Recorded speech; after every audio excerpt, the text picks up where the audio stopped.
What's up, dude? How do I know you? So, I don't remember how I found the link to talk to you, but I listen to the Better Life podcast all the time, and you're the producer of it, so it probably had something to do with that. Yeah, I do that. I You do do. that. Yeah. Well, good to meet you. How are you? How's your Friday? It's good. You probably don't know anything about me whatsoever, do you? No, that's the whole point of this thing. I talk to strangers every day. I bet you that you hit some home runs and you hit some duds, and today's going to be a really good one, and you don't know it yet. Fair. I love it. I do. I talk to people that are. Talk to people with a wide variety. Yep. So, I'll give you the high level, and then you tell me where you want to drill down. How's that sound? Sure. Okay. My name is Vince Crane. I am a realtor in Atlanta. I grew up in New York till I was 16, moved to North Carolina, then moved down to Atlanta. And I have risen to the top in every room that I've been in so far, and yet I still have a long way to go, and there's so many people that are ahead of me. Um, I was in circumstance over after circumstance where I had to be in the top 1% to get out of whatever room I was in to advance to the next Okay. stage. And I did that repeatedly. So today, where I am, I'm 34. I'm in GoBundance Emerge with Jamie Gruber. And I'm actually doing a little side project right now with them. And I'm interviewing every single person in GoBundance. I'm doing 15 questions in 15 minutes. And I actually had 7 Zoom calls already today with GoBundance members and just Nice. rapid fire questions. So I'm making member profiles for every single person in GoBundance. I'm putting that together. That's just a little side thing. I am a realtor for eXp Realty. I'm in the top 1 or 2% of realtors in Atlanta. I don't know why there's balloons, but thank you for the congratulations. We like them though. I run the largest Bigger Pockets meetup in the United States here in Atlanta with 3,100 members in it.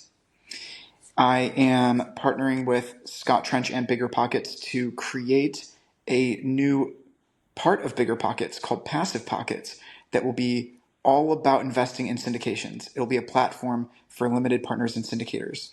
So Brandon will end up on there surely. I invest in syndications myself as an investor. And what am I missing? Bigger Pockets meet up in Atlanta, Passive Pockets, Go Abundant. My work as a realtor. I'd say those are the high level things work wise and networking wise. Went to the Real Estate Rockstars conference last week in Austin with Cody Sanchez. That was amazing. And personal life went through catastrophic injuries in 2018 and 2020 and could barely walk up and down a flight of stairs. Was poisoned by an antibiotic called ciprofloxacin that's now illegal in Europe because of how many people it killed and disabled. I almost died in a snowmobile accident in 2020, but I lived. Thought I'd be paralyzed, but I wasn't. I walked away, luckily. And for the past 5 years, I have not had the ability to run because of how I was poisoned by an antibiotic and I had a lot of tendon damage. And I never was thought that I would be able to run again for the rest of my life. But I ran track, I played soccer, and it's part of my identity. And I spent the last 4 years doing physical therapy every single day with the hope that one day I would run again. No guarantees, $40,000 spent on physical therapy, and 400 sessions of physical therapy. And last week, I can jog. Nice. So that is me. And that's my story. Do you have a do you know your Myers Briggs type? I actually don't know, but I'm happy to take it if you want me to. Doesn't benefit me. Just curious if I have my opinions. What's your prediction? ENTP. ENTP. Okay. I've taken the DISC assessment. Yeah, That's different. it's different. Um, well, that's quite the introduction. It's good to meet you. I'm glad you did this. Thank you. I Yeah, it's interesting. I people come to me with very, very different sort of purposes. So yeah, what a wild journey. Yeah. Did you have a motive for reaching out? Honestly, no, I don't need anything. I don't want anything. I wanted you to know that I exist. I wanted to make a connection. And I actually know very little about you. I've been following Brandon Turner forever. Um, are you the Alex that he's always talked about? That like, wow. Okay. So Brandon has really, spoken your graces about the impact you've had and the things that you've done. So I've heard about you through his stories on the podcasts. But I don't know anything about you personally. I would love to kind of just hear some of the basics or fundamentals about, what you value, what your life is like, what your key goals are. I am a super connector, and I'm sure that you have an incredible network, but there's, anything that you need, I do store it in the back of my mind. And it's not unusual for me to be like, hey, I got that thing for you. It might be next week or next month, but yeah, a lot of times I circle back and I'm like, hey, you told me you were doing this thing. This person actually has already done that, or may be able to help with that, or whatever it is. So I'd love to learn a little bit about you as well because I don't know anything, to be honest with you. Um, I'm also a super connector. That's why I get into the rooms that I get into. Um, yeah, I didn't go to Real Estate Rockstars, but I do know Jamie. I'm not in GoBundance, but I do know a lot of GoBundance folks. I got into. I do a lot with Bigger Pockets because I connect people and that's why I got here because I just network my little tail off. Okay. Um, one thing I started doing, I don't know if this is helpful to you. One thing I recently started doing was I loaded up a CRM called Go High Level, and now when somebody makes an appointment to chat with me or I talk to them in any way, they all go into Go High Level, and it takes some time to get the notes out, but now everybody I know from GoBundance is one click away, or everybody I know who is part of Bigger Pockets is one click away, or um, people who live in Atlanta. So I don't know if that's useful to you, but that's definitely something as a connector over the years I've found like limiting. I'm like, I probably know five other people in Atlanta, but I don't remember right now. And by the time I remember, I'll be doing something else. And so um, it's definitely helping me.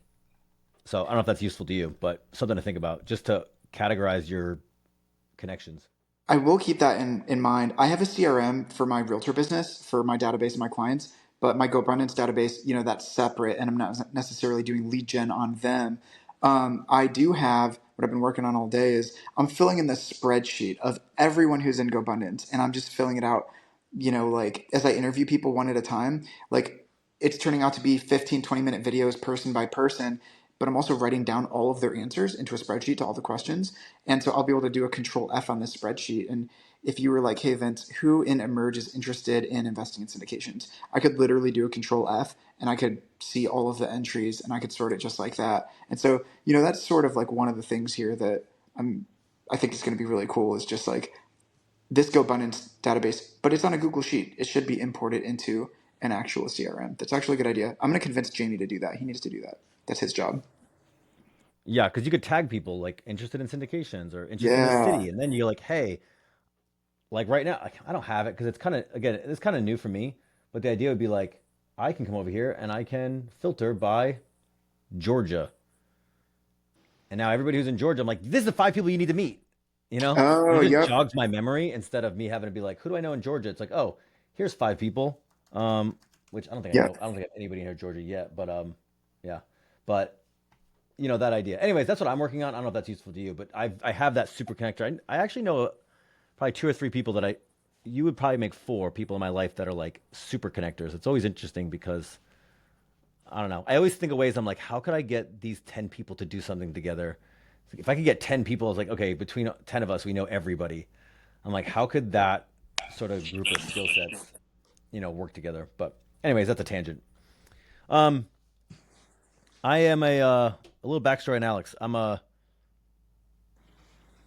am a rebel at heart. I Got it. left I had to get away from a tumultuous relationship with my dad at 18. So to get away from him and to get an easy life, I joined the army and immediately went to Afghanistan twice. Wow. God. So then it took me about 10 years to, I developed a bad coping mechanisms, let's say, for both life, personality, war, and being on my own. So it took me about 10 years before I got sober and got my stuff together. Oh, So I do have about a decade of a black hole of a decade. But since then, around 2013, probably like you, found bigger pockets. Started buying real estate, bought a bunch of real estate. Um, Along the way, I found a love for cameras. hmm. So I'm a photographer, storyteller by passion, and pretty good at it now, actually, which is why Brandon wanted me to come out and build him a video podcast.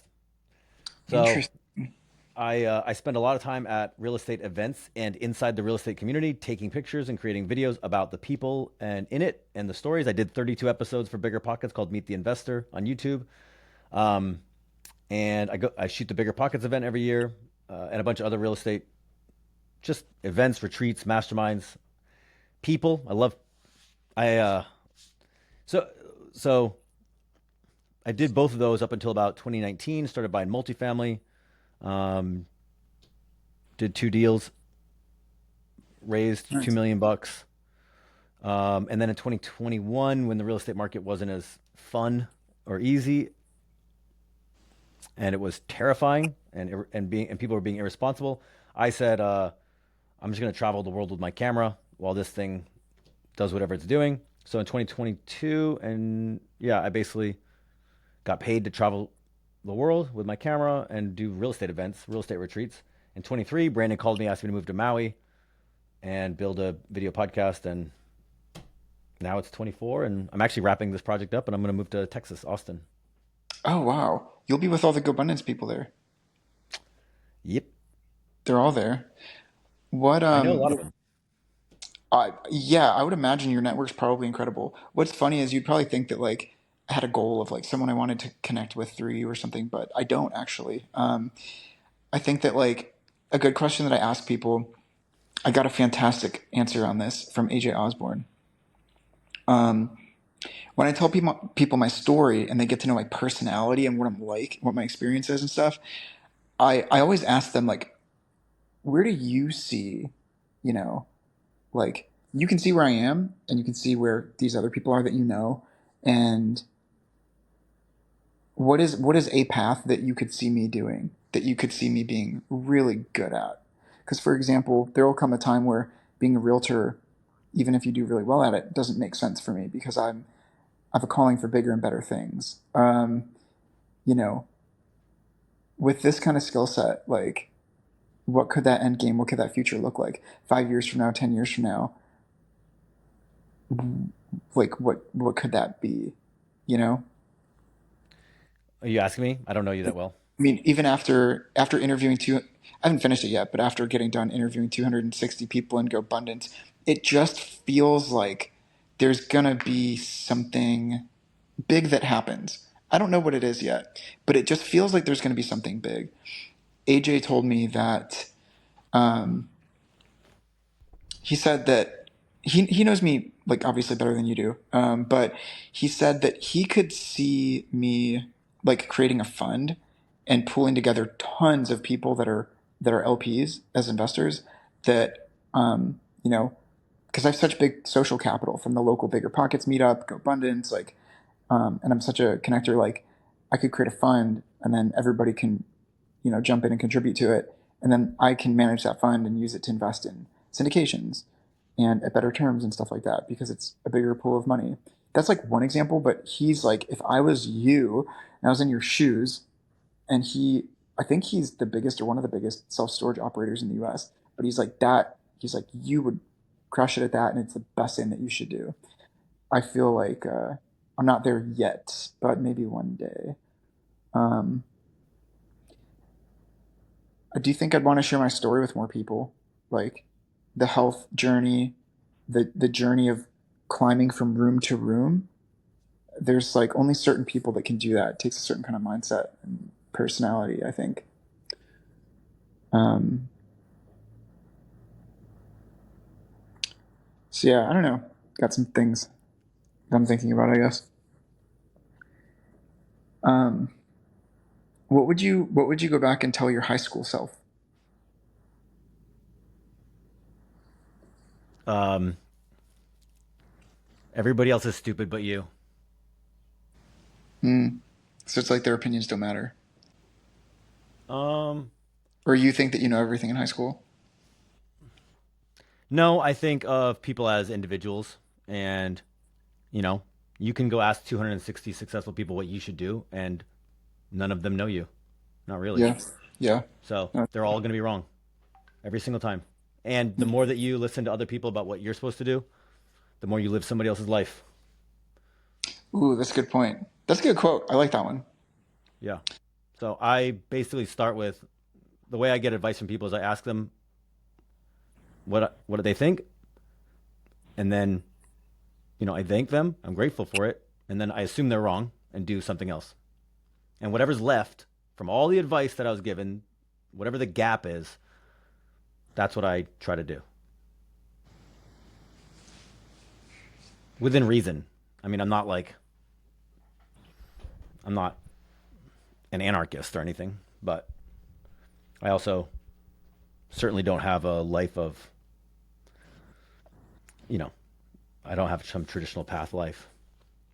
Do you want to start Yeah. a fund? I mean, I don't feel ready, actually. I don't feel ready. AJ told me that I'll never be ready or feel ready ever. Um, yeah, but but yeah, do you want to? that's a good question. Right now, I'm investing in syndications individually myself, and I like that. I mean, because it's just you.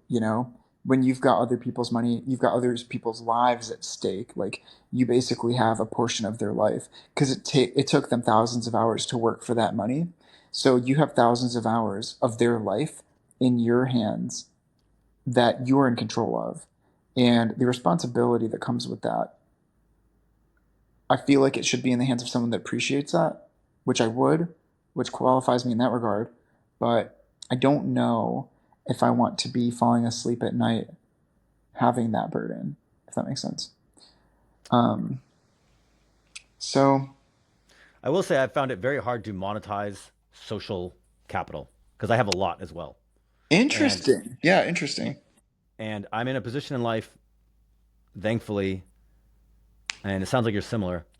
I don't ask or take from anybody because I don't need anything from anybody. I sort of live on my own financial dollar, and nobody really has anything that I want except the things that I want to do.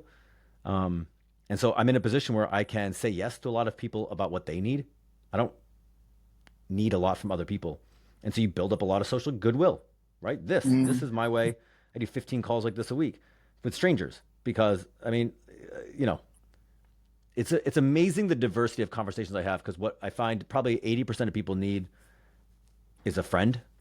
And so I'm just public therapy, which I'm very happy to do. It's service, right? It's just my way to serve humanity. And so it opens, it allows me to have a lot of goodwill. And I know a lot of people I mean, AJ and I are buddies. Brandon and I are buddies, obviously. Jay Scott, Matt Faircloth, like all the bigger pot. Scott Trench, I got his cell phone number too. You know what I mean? A lot of social capital, but um, how to monetize it. And I shouldn't say monetize it. How to engage with it in a way that is how you want and meaningful. A fund is an AJ answer because that's how his brain works. But I don't know if that's what if that's how Vince's brain actually works. Is that what you actually want to do? I mean, can you? Yes. Do you know the industry? Yes. But do you want to use that social capital to just say, trust me, I know where your money should go and do that? And that might be it. But yeah, I don't feel like I don't feel like I've arrived at an answer on that. you never But will. there's like this deep feeling sometimes when you feel like you're doing the right thing or you're doing something that's like really important and just driven by purpose. And I've gone long periods of time without quite having that like be so strong as it is right now. Like my urge to interview everybody in GoBundance just feels so invigorating and so strong and so like so right. And I don't get anything out of it. I'm not getting paid a dollar and I don't have anything to sell. I really don't. It's like it'd be different if it was like, oh, I'm a business broker and half these people want to buy businesses and it's client leads. It's not like that. Like I have nothing to gain. It just feels like every person who's in GoBundance has a 15-minute story that needs to be shared. And I didn't see it happening. And so I took it upon myself to and just did it. Texted 170 people on Tuesday and was like, hey, I'm Vince Crane. I'm in GoBundance with you, and I want to interview every single person for 15 minutes, put it on Zoom, post it in the group, maybe make a YouTube channel playlist out of it, and put you out into the world and let everybody have visibility to each other. And that's kind of what's happening here. So it's cool. Um, I feel like I can like really feel like energy when I interact with people, and I feel like you've been through like so much more than like the average person, and like it's like hardened you maybe like in some ways like very strong, independent, like lone wolf, like self-sufficient survivor, like very scrappy. Like I feel like very like that kind of a person. I'm sure you'll meet me one day and find out. That is possible. Well, I if I do meet you, I'll be like, hey, can you spot me on bench? I do spend quite a bit of time in the gym. What are your hobbies, dude? So funny enough, one of my main hobbies is going to the gym. I'm just not nearly as big as you. I have a smaller frame than most guys, I would say.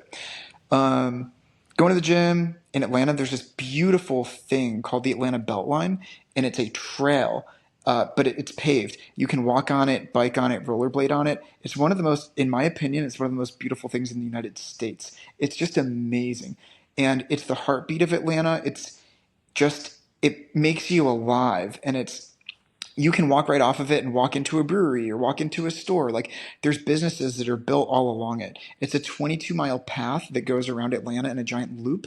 It's not completely done, but a lot of it is done. And it is just so amazing. I freaking love it. So I like going to the Beltline. I like breweries. I like coffee shops. A lot of reading, podcasts, I do a reading the lot of book. reading. Yeah, Hands Off Investor. I'm almost done with it by Brian Burke. Mastering like investing in syndications as LP right now. About to read Traction, working on Buy Back Your Time, and also then going to get through Principles by Ray Dalio. So that's what's on deck. I've read all of Ray Dalio. I really like him. Yeah. He's very wise. I did not have a good father or like stepfather figure in my life, and I it's interesting because like there's a lot of different ways that you can view that, and I had a really freaking difficult upbringing. Like as I got older and became an adult and talked to more people about what it was like, my upbringing was very difficult. It wasn't the hardest and it wasn't the worst, but it was hard. And for a long time, I resented my father for his lack of success, for his vices and habits, and his lack of intelligence, and his lack of ambition, and his lack of success, the lack of things that he taught me, his complete, just so unequipped to be a parent. And I resented him for probably 15 years, ever since I got old enough, like high school, to realize how unsuccessful and unimpressive he was compared to everyone else's fathers. And and then going through college and after college for a long time, I felt a lot of resentment because I was like, why can't you just do something and just be like a decently quality man, just even average? And what I realized was I think everything that I am that makes me successful is because I've strived to be the complete opposite of who he is. And You then religious? no, I'm I didn't not. think so. And then the other half of it is it's really interesting. Jim Rohn is a big influence for me. He was the coach and mentor for Tony Robbins, and he says, "Did you know that everyone who's been really smart, that's lived before you, who's accomplished great things, do you know that they wrote it down and they put it in books and you can read it for free and you can learn 40 years of their life and knowledge in just a couple of hours? And he's just criticizing how people don't read books. And Americans spend 10 times more money every year on lottery tickets than they do on books. And what I realized was I may not have the father that I wish that I had, but when I watch or read Ray Dalio or all these Gary Keller, all these other great men that I consider to be mentors, it might be through books, podcasts, or videos. Sometimes I meet people in person that I consider to be a mentor like that. But your brain's like a software, right? And you can download these things from these other people and install them into your brain. And I can make my own heroes, I can make my own father figures, and all of them are father figures to me, basically. And so I kind of reframed my mindset around how I look at that, and now call my dad maybe once every 2 weeks. I mean, it depends, like everybody's relationships are different, but call him once every 2 weeks for 5 minutes. He's just a very simple man. He loves me, he would do anything for me. He's not like me. um, I bet you. Take that Myers Briggs test. You're a high N. He might be an S. got it. Okay. That shit happens. And you want to have some deep conversation, and he doesn't work that way. And it's not his fault. Yeah. Yeah. Well, I'm gonna have to take that test. Give me 1 sec. I just have to text my 3:30 and tell them that I'm running a couple minutes late. Actually, I got a hard stop. I got to split. Okay, sounds good. We'll stay in touch. Let me know if you want to ever chat further on anything. And I appreciate the call. Appreciate your time today. All right, Vincent. Very good to meet you, dude. You too. Thank you. All right. Bye.